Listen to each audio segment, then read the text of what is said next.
সয়াবিনের সাথে ঘুগনির মটর। চলুন রেসিপিটা দেখে নিন। সয়াবিনটাকে ভালো করে গরম জলে ধুয়ে নিন, একটা পাত্রে রেখে দিন এবং মটরটাকে রাতভর ভেজানোর পর প্রেসার কুকারে দিয়ে কয়েকটা সিটি মেরে নিন। এবার ওই রেখে দেওয়া সয়াবিনটাকেই প্রেসার কুকারে কিছুক্ষণের জন্য সেদ্ধ করুন। অল্প একটু নুন হলুদ অ্যাড করবেন কিন্তু।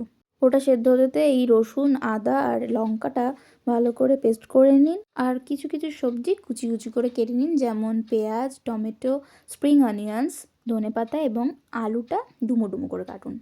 দেখুন মটর আর সয়াবিন কিন্তু খুব ভালো সেদ্ধ হয়ে গেছে। কড়াইয়ে তেলটা গরম হয়ে গেলে আলুটাকে লাল লাল করে ভেজে নিন। আলু ভাজার পর সেই কড়াইতেই আবার কিছুটা তেল দিয়ে পেঁয়াজগুলোকে দিয়ে দিন, দিয়ে ফ্রাই করে নিন। দেন কিছুটা স্প্রিং অনিয়ন্স অ্যাড করুন, সম্পূর্ণটা নয়। দেন হালকা ভেজে নেওয়ার পর অ্যাড করুন পেঁয়াজ, রসুন আর কাঁচা লঙ্কার পেস্টটা। মশলাটাকে একটু নাড়াচাড়া করার পরেই অ্যাড করুন একটু টমেটো কুচি। টমেটোটা খানিকটা সেদ্ধ হওয়ার পরেই কিন্তু বাদবাকি মশলাগুলো অ্যাড করতে হবে, যেমন নুন, কিছুটা হলুদ, লঙ্কার গুঁড়ো অপশনাল, আর জিরের গুঁড়ো, এগুলো কিন্তু অ্যাড করা মাস্ট। যেহেতু এটা নিরামিষ রান্না নয়, তাই একটু মশলা দিতেই হবে। মশলাগুলো ভালো করে কষিয়ে নেওয়ার পর কিছুটা পরিমাণ জল অ্যাড করে নিন।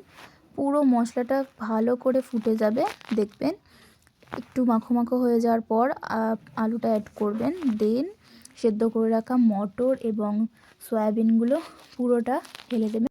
অল্প অল্প করে অ্যাড করাটাই বেটার, কারণ একটু একটু কষে নিয়ে অ্যাড করলে না টেস্টটাও ভালো হয়। এবার এটা খানিকক্ষণ একটু কুক করে নিন।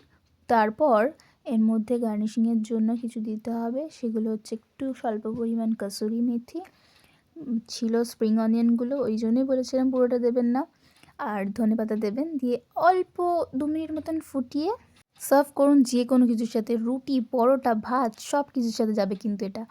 আমি কিন্তু এটা রুটির সাথে সার্ভ করেছিলাম এবং রুটির সাথে যে কতটা ভালো লাগছিল সেটা তুমি এই রিভিউটা দেখেই বুঝতে পারবে। হেভি লাগছে। ভালো লাগছে? তো ভিডিওটা ভালো লাগলে একটা লাইক, কমেন্ট, শেয়ার করো।